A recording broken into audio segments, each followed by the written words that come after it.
There's a place in your heart, and I know that it is love. In this place, could much better than tomorrow. And if you really try, you'll find there's no need to cry. In the place you felt there's no hurt or sorrow. There are ways to get there if you care enough for the living. Make a better space, make a better place. Make it a better place for you and for me and the entire human race. There are people dying if you care enough for the living. Make a better place for you and for me.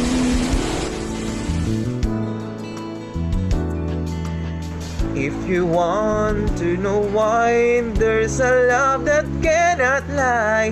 Love is strong, it only cares for joyful living. If we try, we shall see. In this bliss we cannot feel. Children, we stop existing and start living. Then it feels that always love's enough for us growing. So make a better world, make a better world.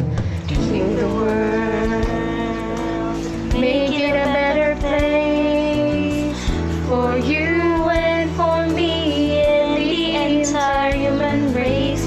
There are people dying if you care enough for the living. Make a better place for you and for me.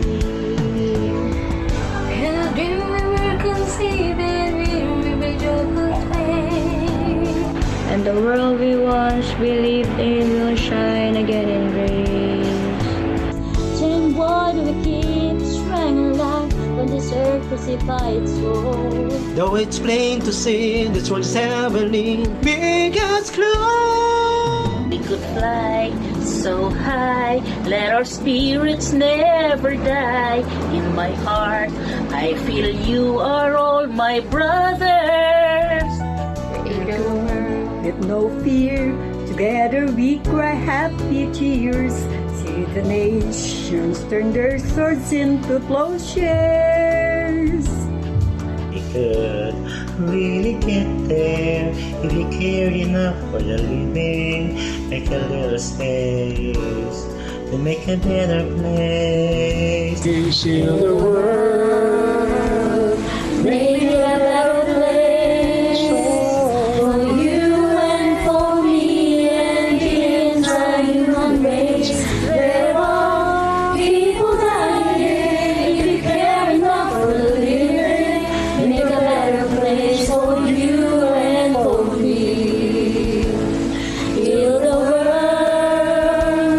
make it a better place for you and for me and the entire human race. There are people dying if you care enough for the living. Make a better place for you and for me. Heal the world, make it a better place for you and for me and the entire human race. There are people dying if you care enough for the living. Make a better place for you and for me. There are people dying if you care enough for the living. Make a better place for you and for me. There are people dying if you care enough for the living. Make a better place for you and for me. you and for me, you and for me, you and for me, you and for me, you and for for me, you and for me, you and for me, you and for me, you and for me, you and for me, you and for me.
Okay, good morning everyone and welcome once again to our webinar series. Today we are now on our 7th webinar series on synchronous versus asynchronous learning. So we will learn the difference between the two later on.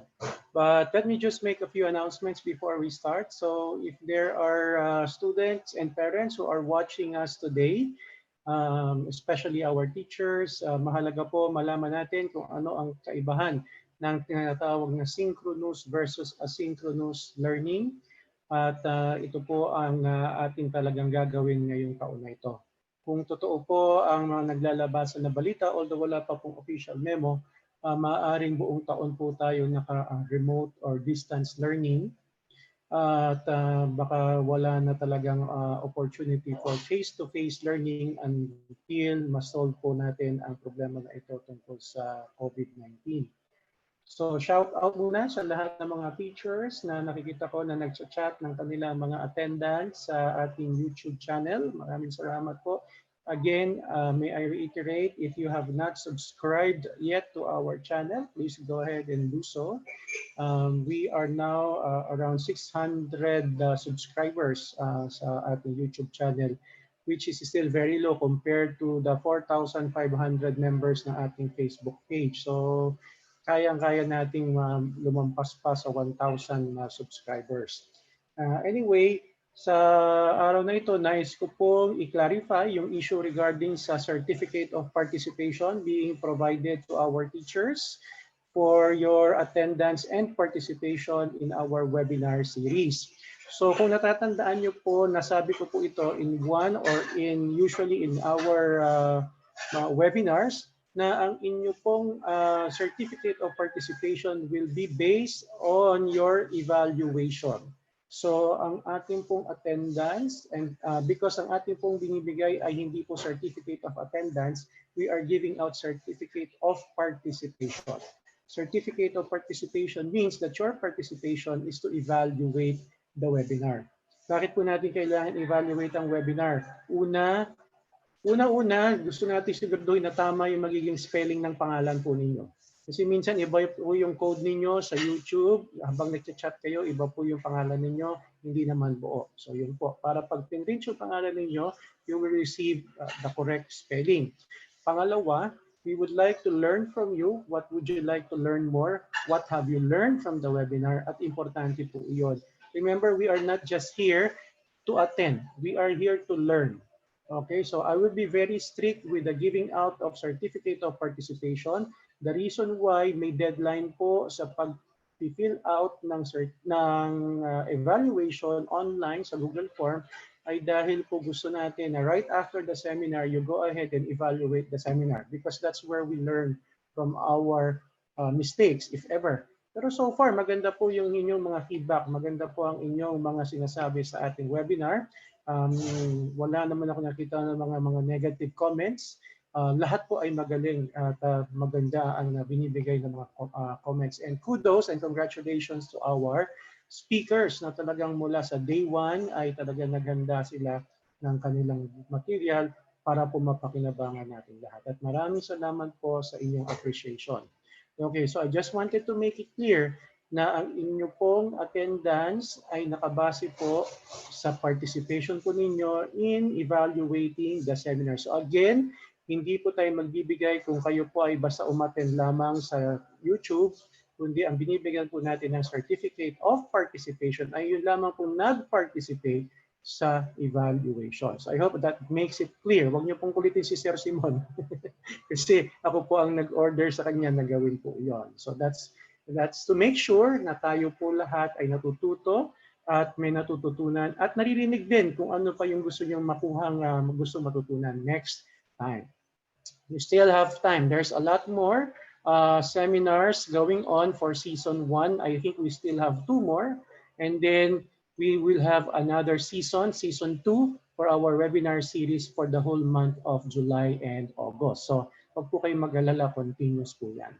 Okay, just yesterday, last night to be exact, may lumabas po na memo from our division office, from our superintendent, signed by no less than our superintendent, that teachers who attend webinars will be given a financial allowance of 300 pesos.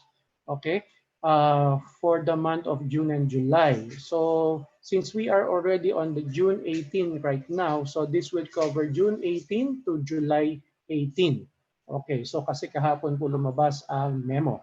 Okay, so that means ang nakalagay din po sa memo, the principal or the school head would be the one to issue guidelines on who will be able to receive the financial assistance for internet connection to be able to attend webinars like this.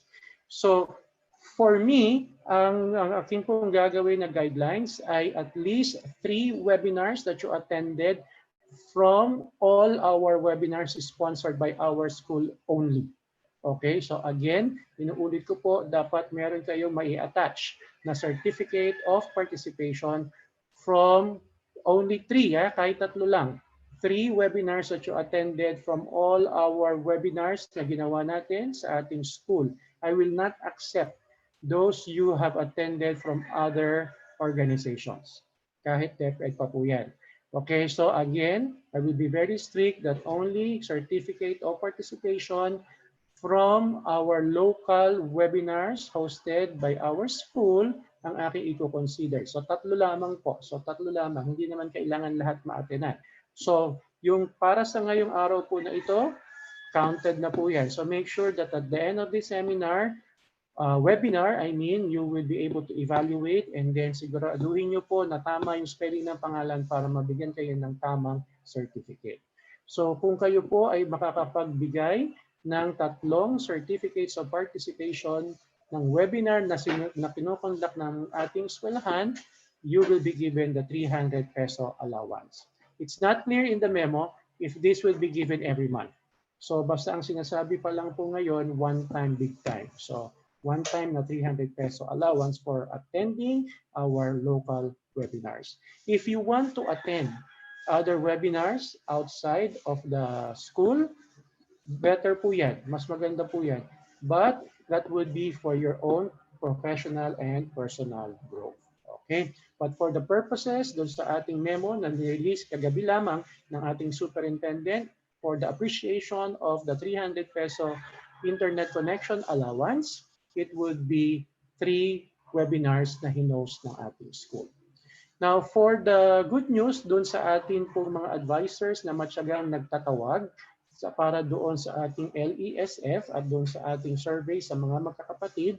At I'm sure moving forward, gagawin nyo pa rin po yan kasi talagang sinasala natin mabuti ang ating pong listahan na magkakapatid para po sa ating household number, para sa preparation ng distribution ng ating tablets. Good news, from 50 pesos po ay gagawing 100 pesos na ang allowance para sa pagtawag na yan. So ang makakakuha lamang po nito ay yung mga advisors who have had output or reports regarding doon sa mga natawagan nilang estudyante. So again, ang inuulit ko po, ang mabibigyan po nito ay advisors lamang na tumawag sa kanilang mga advisors prior doon po sa pagkakonduct natin ng survey sa number of households. Okay, so at least ito po ay kukunin, let me just reiterate, this will not be coming from outside sources. This money will be coming from our MOOE or our maintenance and other operating expenses. Pero kinakailangan po talaga na bago po tayo makakuha niyan, meron pong memo na galing sa ating superintendent. At ito na nga po yung hinihintay natin. So in the next few days, I will be asking our finance officers and staff to prepare the payroll. Okay? Kailangan po mapirmahan ng payroll kasi ayoko na hindi mapipirmahan. Minsan nakakalimutan nyo pong magpirma ng payroll. Okay? So I think everything is clear. Sa mga magulang at na mga mag-aaral na nakikinig po sa atin ngayon, we have now reached 102.83% of our enrollment target. Ano po ibig sabihin nun? As of yesterday, na-reach na po natin ang ating target na 3,120 students ng ating paaralan. So ang ibig sabihin po nito, hindi na po tayo tatanggap ng mga transferee, balik-aral, repeaters, or students with deficiencies mula sa ibang eskwelahan. For obvious reasons na ang ating priority ay ang mag-aaral lamang po ng ating paaralang Corazon Aquino High School. Kasi po tayo ay puno na. Yan ang sinasabi natin sa ating mga posts ever since. Pag na-reach na natin yung ating target, hindi na po tayo tatanggap ng mga transferees with failed grades, with deficiencies, repeaters. Hindi na po natin tatanggapin. Bagkos, ang priority po natin ay ang mga estudyante na nanggaling sa Corazon Aquino High School na balik-aral, repeater, drop, at kahit ano pa po yan. Okay, basta taga Corazon Aquino, galing sa Corazon Aquino, sila po ang priority natin. Hindi natin sila pwedeng tanggihan. But we will refer the others, yung po mga may baksak at transferees sa ibang mga schools. Pwede po kayong pumunta sa mga schools na malapit din sa ating paaralan para doon po kayo makapag-enroll. So, ganun po ang ating gagawin. Ano? So, as much as we could, as we would like to accommodate you all, puno na po ang ating target. No? We have already reached 102% of our enrollment. So much so for the announcements. So as we go along, we have posts in our online bulletin board, in our FB page, and in our YouTube. So follow na lang po. Every Monday, maglalabas po tayo ng panibagong list of officially enrolled students. When we say officially enrolled, ibig sabihin nun, officially listed. Kasi ang pagiging officially enrolled ay kailangan nakapag-submit na po kayo ng LESF at nakapag-submit na po kayo ng lahat ng documents. So kung kaya nyo naman po at hawak nyo na ang inyong mga official documents, go ahead and submit it now to PCCAHS123@gmail.com at para ma-officially enrolled na po kayo. So this morning, let me now start with our webinar. Ang ating pong speaker ngayon ay isang kapopromote lamang din na master teacher mula sa Mathematics Department. Has been serving in our school for a few years already and is one of our best teachers in mathematics as well as our master teacher. So without much further ado, let me introduce to you Sir Maynard E. Alvarez, Master Teacher 1 of Math Department. Sir Maynard.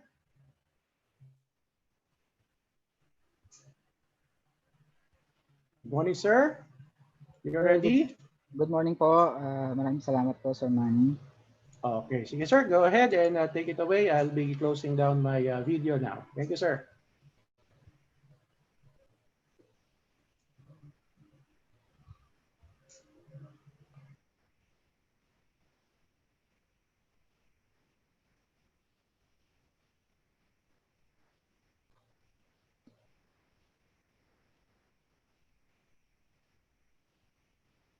Ayun, good morning po everyone. So, fellow teachers, parents, and students ng ating high school. So, I'm here to discuss to you synchronous learning and asynchronous learning. So, which plays the integral part sa ating gaganaping distance learning. So, ang mga topic pong involved dito, topic includes the DepEd delivery options, yung definition ng synchronous and asynchronous learning, mga tools na gagamitin natin sa kanya, yung mga advantages and disadvantages, platforms, at yung tinatawag po nating learning management system. Okay, so yung learning management system po, siya po yung makakapagpadali ng trabaho natin kapag ginawa natin ang distance learning. So what are the delivery options being considered by the Department of Education? So actually there are 4 delivery options po. So unang-una yung homeschooling, and then the traditional face-to-face, meron tayong tinatawag na blended learning, and then yung distance learning. So unahin po muna natin ang homeschooling. Ang homeschooling po is an alternative delivery mode that aims to provide learners with access to quality basic education through a home-based environment. So, ang mangyayari po sa homeschooling po, ang mga magulang ang magsisilbing guro ng kanilang mga anak. So, kailangan po qualified yung parent. Bibigyan po sila ng certificate na manggagaling sa DepEd na pinapayagan po silang maging guro ng kanilang mga anak. Para naman po sa part ng estudyante o na mag-aaral, bibigyan po sila ng examination ng DepEd o ng kanilang paaralan kung saan babase ang magiging grado nila. So, it will be based on the MELC or the most essential learning competency. So, under discussion pa po yung implementation nito sa DepEd. So, abangan na lang po natin ang magaganap.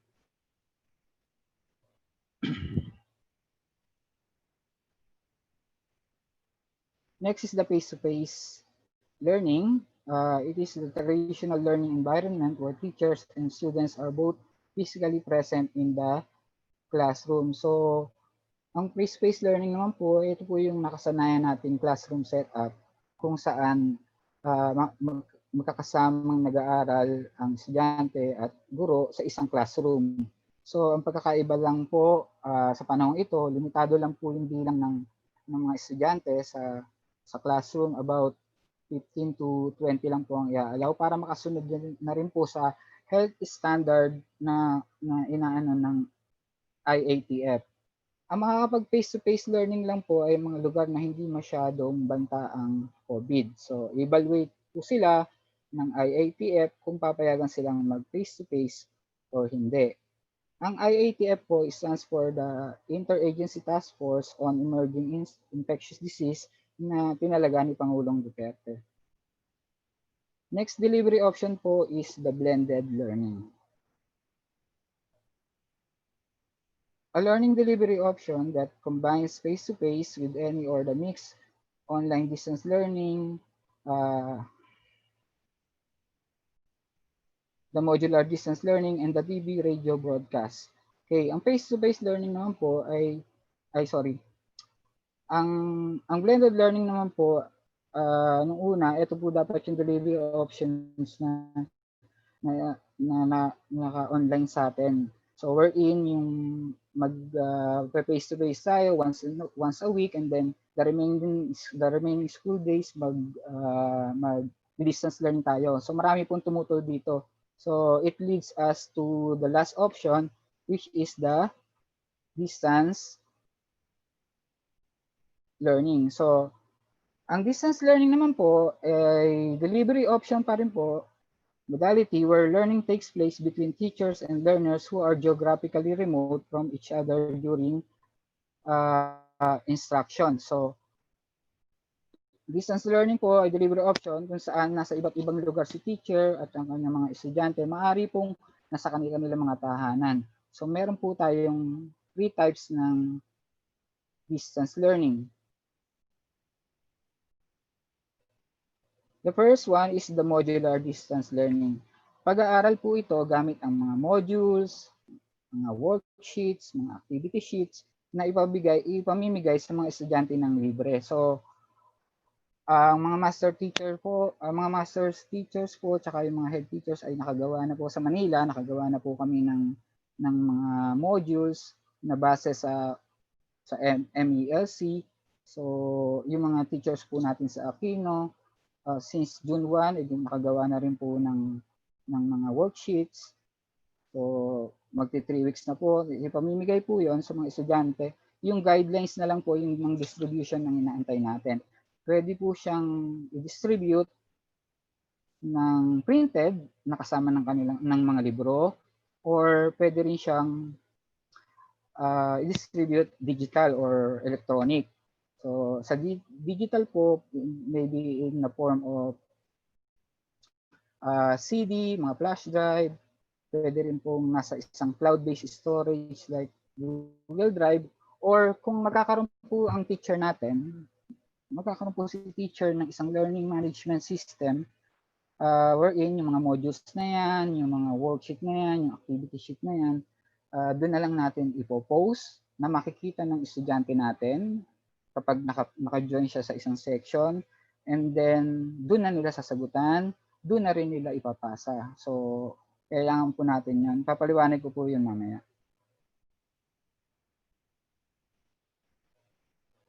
Ang radio, TV broadcast learning naman po, according to DepEd, magpo-provide po sila ng mga radio, TV programs para mag-guide yung mga students at makatulong din po sa mga teachers para mas maintindihan ng mga bata yung i-discuss natin mga lessons. Abangan na lang po natin.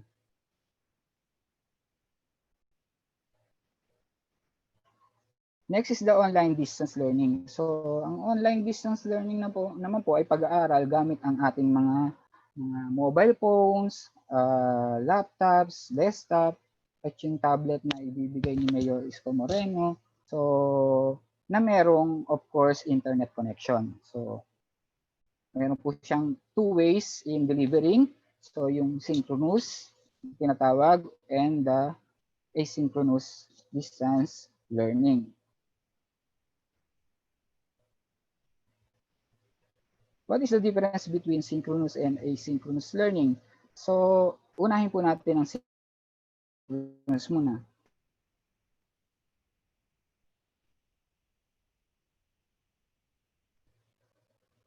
Synchronous learning refers to a learning event in which a group of students are engaged in learning at the same time. So, ang synchronous learning po ay pag-aaral na base sa online distance learning setup na happening in real time. So, there will be discussions, interactions going between teachers and students. So, sa part naman ng estudyante, they need to be online sa schedule na ibibigay ni teacher to stay connected. So, as a teacher, kung mag-i-start na po yung klase sa August at distance learning tayo, plano ko po mag-synchronous learning at least twice a week. Yung mag-i-introduce ako ng topic, bibigay ako ng mga assigned task ko, and then yung kapag magsa-summarize na po ako ng isang topic sa MELC, magsi-synchronous learning din po uli ako.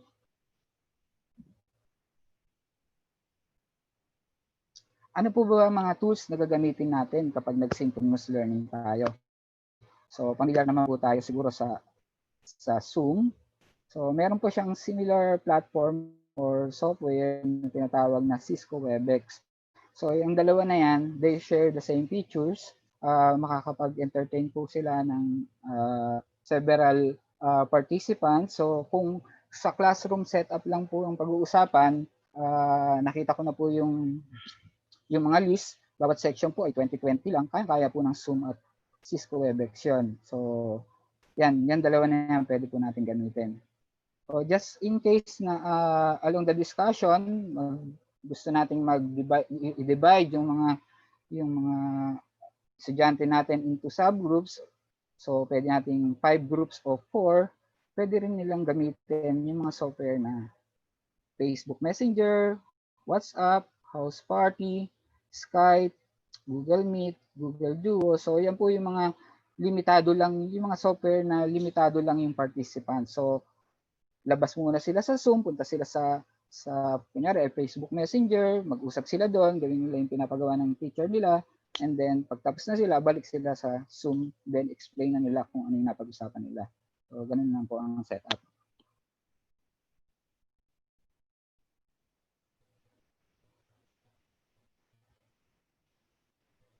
So, punta mo tayo sa advantages ng synchronous learning. So, the first one is the immediate feedback. Since yung learning process po natin ay nagaganap in real time, so kung may tatanong po si student sa teacher, so sigurado ako masasagot agad ng teacher ito.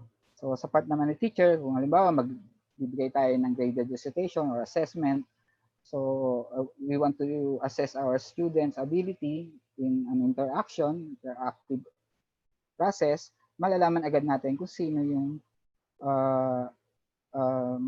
maasahan natin or yung maasahan natin sa interactivity. Next is increased interaction. So alam niyo yung feeling ng isang estudyante kapag kasama niya nag-aaral yung mga classmate niya. So kahit virtual setup lang, hindi actual na face-to-face physically. So they are more connected, they are more engaged, committed, and more motivated in learning. So meron silang engagement. Next is the direct instruction. So gaya ng binanggit ko kanina, kung mag-start ako ng isang topic, mag-assign ako, mag-synchronous learning ako. So direct instruction siya. Kung may assign tayo sa student, masasagot agad natin ang mga magiging tanong nila, and then eventually maririnig na rin ng iba pang mga classmates. So hindi na paulit-ulit yung magiging tanong. And kung halimbawang may kasi ma-obserbahan naman sa interaction nila, ma-observe natin yan, mako-correct agad natin kung may maling understanding sila dun sa lesson natin.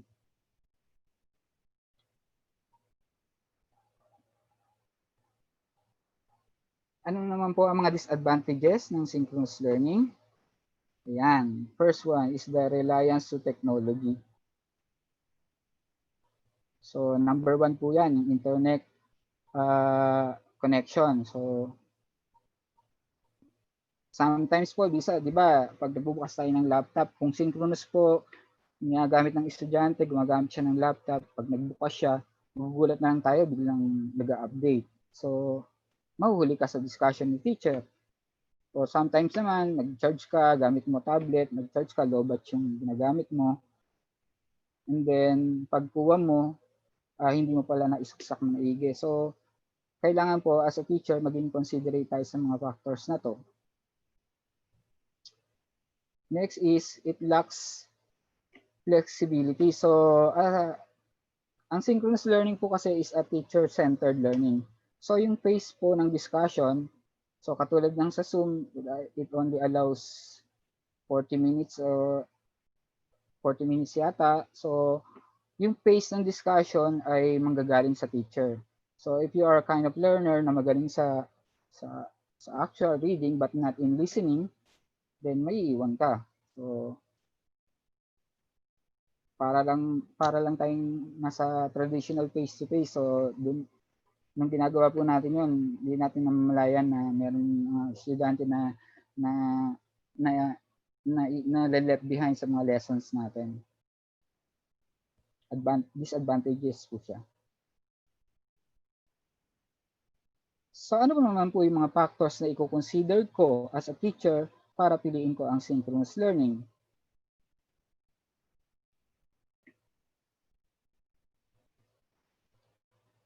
Okay, so the first one is yung getting familiar with our students. So syempre pag nag-opening na yung klase, kung gusto mo maging familiar agad yung estudyante mo, so mag-synchronous learning ka. And also, you want to discuss less complex topics. So, yung mag-introduce ka lang ng topic, mag-assign ka lang ng task. So, mag-summarize ka lang ng discussion, mag-synchronous learning ako. Also, if I want my students to be more committed and motivated, kasi po yung magiging feeling po nila dito sa isang distance learning, online learning, feeling po nila dito magiging they are isolated. No? So, kailangan po natin ma-sense yun, and then mag-set po tayo ng synchronous learning para maibalik natin sila sa discussion. So, ano naman po yung asynchronous learning? So, it's a form of education, instruction, and learning that do not occur on the same place and at the same time. So, opposite po siya ng synchronous. So, kung ang synchronous lacks flexibility, ang asynchronous naman po, since student-centered siya, yung pag-aaral po ng estudyante ay nasa pace niya. So, kontrolado niya yung magiging pace niya. Pwede niyang balik-balikan yung mga lessons, yung PowerPoint presentation ng teacher, pwede niyang balik-balikan hanggang sa maintindihan niya.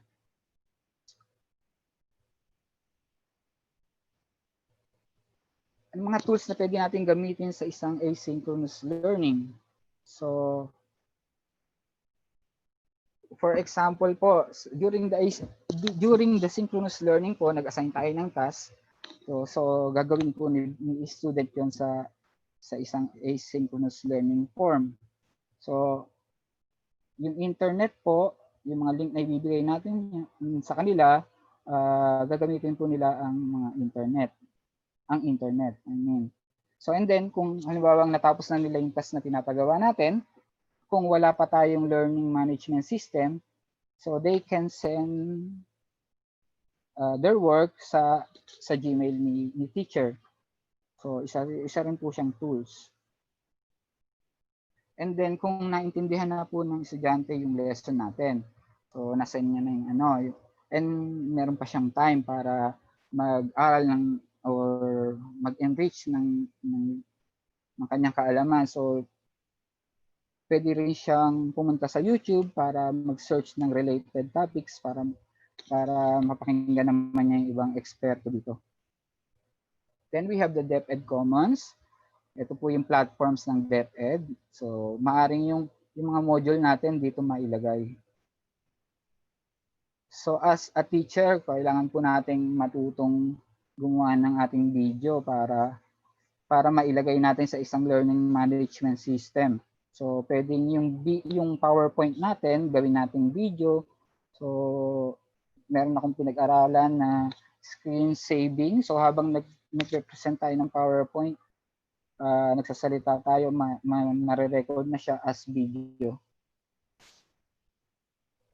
So ito pong tatlo, yung Google Classroom, Edmodo, Moodle, ito po yung sinasabi kong mga platforms na gagamitin sa isang learning management system. So since lahat ng mga trabaho ng mga bata, yung mga assignment nila, yung mga modules nila, dito nila ipapasa, yung mga vlog natin, yung mga PowerPoint natin, dito natin ilalagay, part din siya ng tools ng asynchronous learning. So mamaya ipapaliwanag ko po kung ano yung tatlo na yan.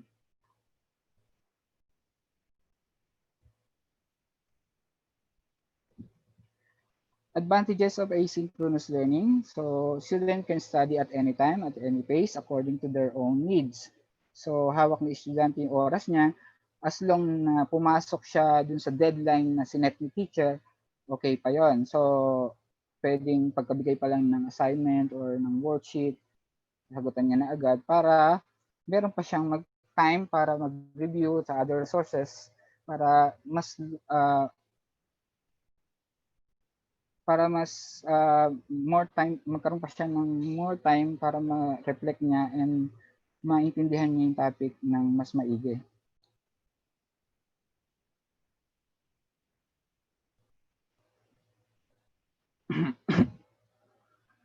Mga disadvantages po ng asynchronous learning. Students have limited access to instructor. So, since yung pag-aaral po ng estudyante ay base sa kanyang oras, yung example, kung nag-aral siya ng hating gabi, tulog na si teacher, so hindi niya, kung may itatanong siya, hindi niya agad makakakuha ng feedbacks na manggagaling sa teacher niya. So this is a disadvantage. Students may feel isolated. So since nag-aaral ka mag-isa, you may feel isolated. So kailangan makipag-usap ka sa mga classmate mo para magtanong-tanong ka rin. And then sa part naman ng teacher, kailangan natin maintindihan na yung estudyante natin kailangan ng guide. Ganun din po yung mga parents. So it requires self-discipline. So alam niyo yung drive ng isang estudyante na matuto. So kung may i-assign na task ang teacher, so gagawin niya agad yun. So nasa kamay ng mga mag-aaral ang learning dito. So self-discipline lang mga student. So ano naman yung mga factors na i-consider ko para gamitin ko yung asynchronous learning?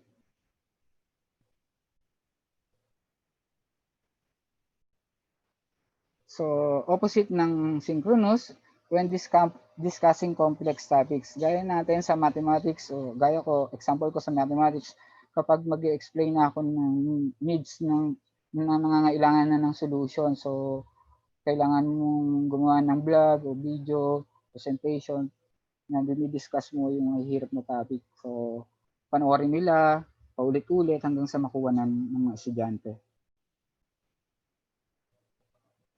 So, kung nanaisin natin yung mga estudyante natin na mag-search ng other resources, so very flexible ang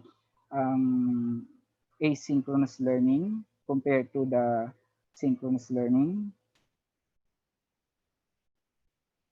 So, yan. Pinanggit na rin natin kanito, students have more time to reflect their lessons in an asynchronous learning process.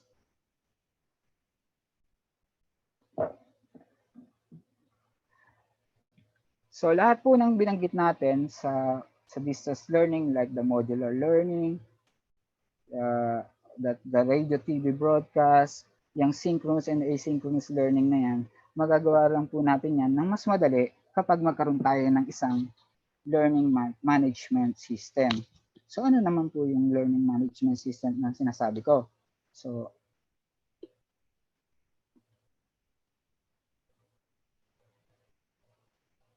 ang learning management system is a piece of software that manages, analyzes, runs educational courses and training programs. So dito po natin ilalagay lahat ng mga i-assign natin, yung mga modules na yan, yung worksheets, activities, kung meron tayong video presentation, yung mga links, i-assign natin, dito natin gagawin sa software na to. Ano-ano po ba yung mga pwedeng gamitin?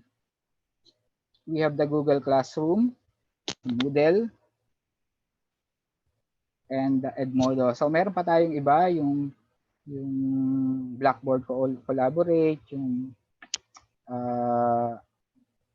Canvas, pero ito yung the best. Itong tatlo na to para sa mga beginners. So yung according to experts, sa mga napanood kong video, yung Moodle po yung the best. So pero medyo complicated siya sa beginners, medyo mahirap siyang i-access. So yung Google Classroom tsaka yung Moodle po requires the school or district division na magkaroon muna ng isang GSUT account. So kailangan mayroon bago makagawa ng account ng isang teacher, kailangan mo nang magkaroon ng account yung school muna natin. So unlike sa Edmodo kasi as a teacher, pwede kang gumawa ng isang learning management system kaagad-agad. So I will show you how to make a learning management system.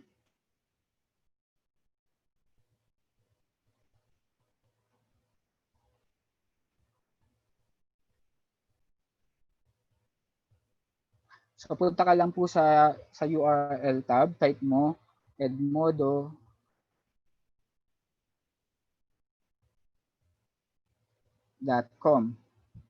So enter mo.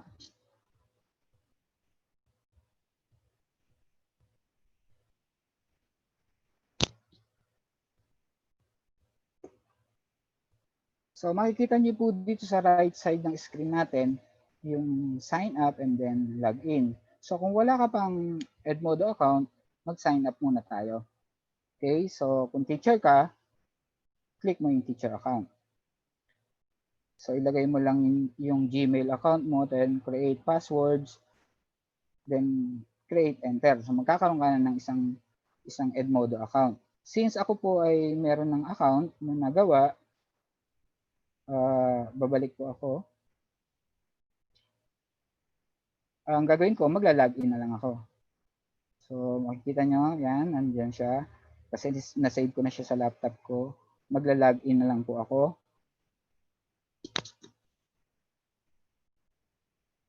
So similar po sa isang Facebook, sa isang social media, yung Facebook, di ba? Makikita nyo. So dito po, makikita nyo, meron na po akong isang nakagawa na po ako ng profile. So once na nag-invite ako ng student ko sa isang section, hindi magdadalawang isip yung student na mag-join kasi makikita na nila ako. So nasa homepage tayo. Kung mag-create tayo ng class, click lang po natin to. Yan, create class. Write the name of the class dito. Then select a grade level. Nakita nyo, 9th grade. Pwede.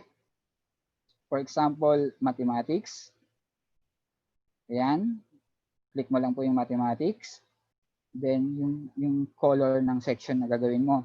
So nakagawa po ako ng isang daming section dito, yung 9.1. So kung magpo-post po ako sa 9.1, i-click ko lang yung classes.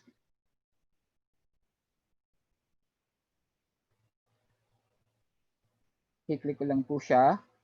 Then,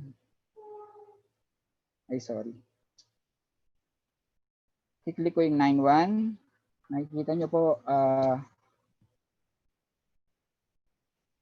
nyo po yung code dito, yung MJTUY 6 na yan, yan yung po yung code na ibibigay mo sa mga estudyante mo para maka-join siya sa section na yan. So, pwede kang mag-attach ng files dito, like your PowerPoint presentation, like that.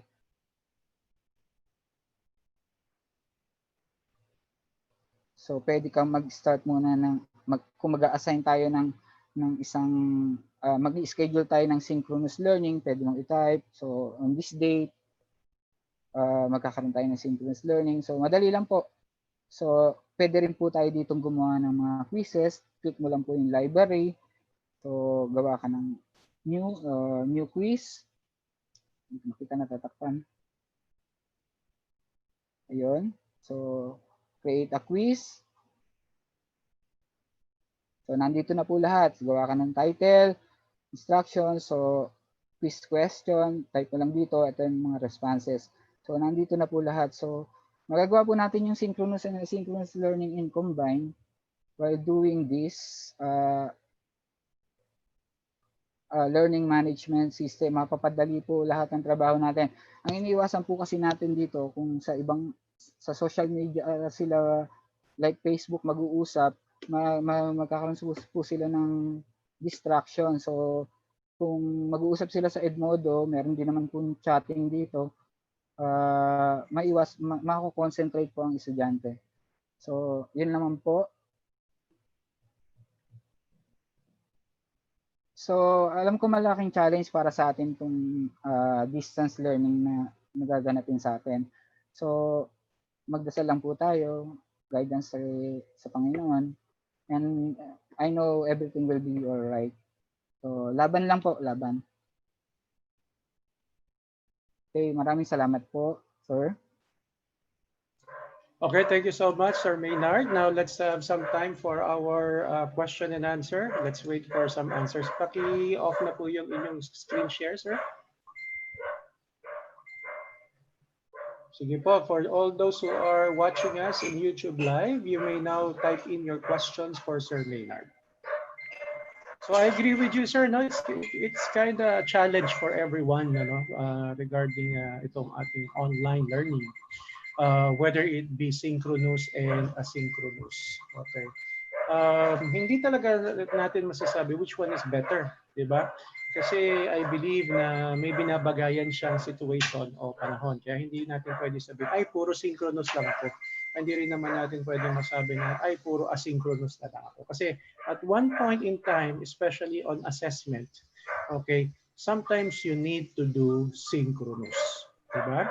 Kasi yung ating either formative man yan o summative man yan, you can do synchronous for assessment. Do you agree, sir? Opo, sir. Agree po ako doon. So,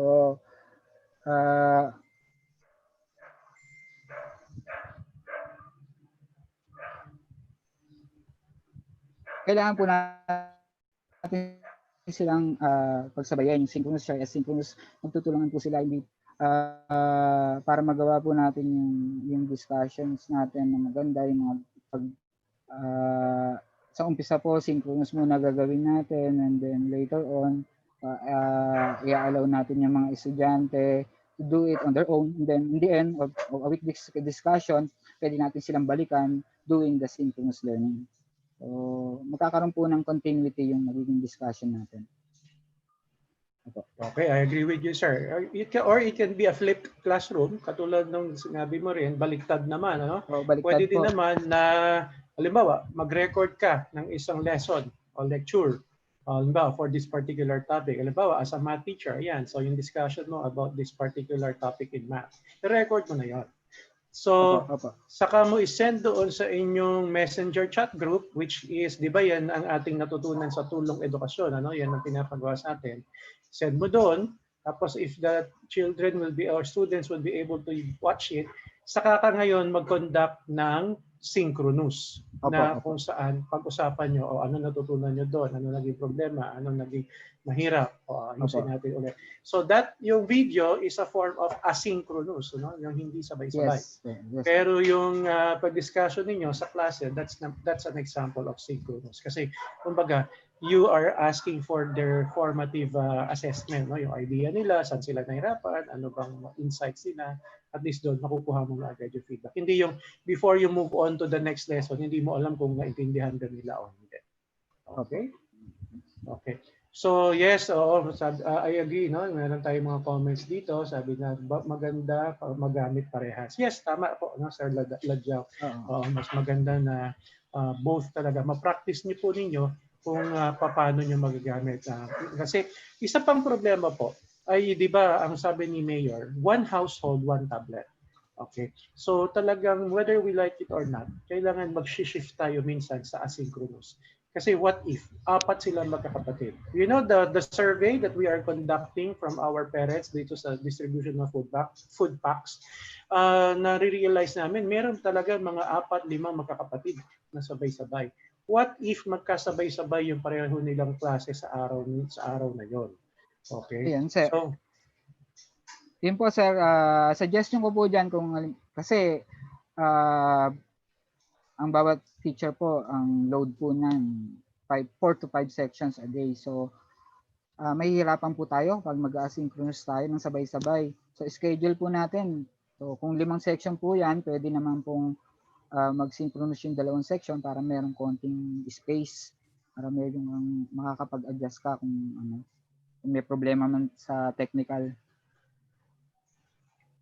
Okay, tama po. Ang mahirap naman din sa synchronous ay hindi po pwedeng na sabay-sabay. Halimbawa, 5 yung section mo. Hindi ka pwedeng 5 sabay-sabay na section, mag-synchronous ka. Kasi ang hirap po na mag-chat ka ng ano sa palagay mo, yung recitation mo, di ba? Ang hirap nun. So it has its own advantages and disadvantage po talaga. Kaya maganda po, sir, at congratulations sa inyong presentation at nakaraos. Kahirap, sir, magsalita. Ninenervous kanina si Sir Maynard, sabi niya sa akin eh. Sabi sa kanya, kaya yan, sir. Okay. So sana meron kayo naiintindihan. Yun daw po, mga kaguro. Sana daw po ay meron kayo. I'm sure marami po silang naintindihan. At base nga po sa mga comments, ayan. So sabi na, it's good info and very clearly explained. Wow. Yan ha. Sir Maynard from Sir Ladjaw.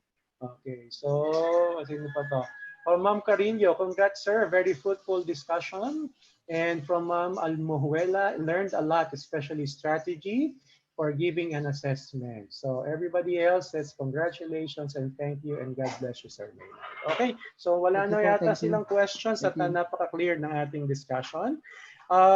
If you want to get a PowerPoint presentation of from our speakers, kindly just PM them at their own discretion. If you want to go back to the slides, pwede naman po. Or even in our YouTube channel, pwede nyo rin naman po paulit-ulit i-play kasi nare-record naman po yan at nag-i-stay sa ating YouTube channel. Okay, so kung wala na po, maraming salamat, Sir Maynard, again, for all the help. Last words from you, parting words. So ayan, so binanggit ko na po kanina, challenging po sa atin lahat itong mga ganap na distance learning. So kung may mga tanong po kayo kung paano gumawa ng isang learning management system, so open naman po ako lagi doon. So pinag-aaralan ko po siya talaga para maging maganda yung magiging flow ng aking school year na to. So yun nga lang, medyo may disadvantage, sir. Kapag nasanay na tayo sa online learning, wala na yung classes suspension nito, sir. Pagka hindi na, katulad niya sa June 24, walang pasok eh, parang hindi na exciting, di ba? Oo, sir, di ba? Pag may bagyo, may typhoon, online learning ang isasuggest, di ba? Yun po. Kaya nga, sa June 24, wag po kayong papasok ha. Wala pong pasok sa June 24. Araw ng Maynila. Thank you so much, sir, for the opportunity, thank you po. You're welcome, sir. And thank you din po sa inyong preparation. Thank you din kay Sir Simon, Sir Simon, from always being in the background to assist us just in case naka-back up po sa atin si Sir Simon. Marami pong salamat. And also our junior and senior high school teachers, hello po sa inyo and keep safe. So today, nasa school ang ating mga grade 10. Bukas naman, ang mga senior high school naman na magdi-distribute ng kanilang food packs. Okay? Meron akong ano pa yun? Okay. So let me remind all the ICT focal persons that after this webinar, I will be posting the link to our Zoom meeting. Meron pa po tayong isang Zoom meeting kasi nga po, what else do you expect? Ngayon, kailangan natin ng mga ICT persons. Okay? So, maraming salamat again, Mr. Alvarez, and God bless you more. You're welcome po, sir. Thank you. And God bless you all, teachers. May you be safe and protected always. God bless you. Bye-bye. Thank you po. Thank you.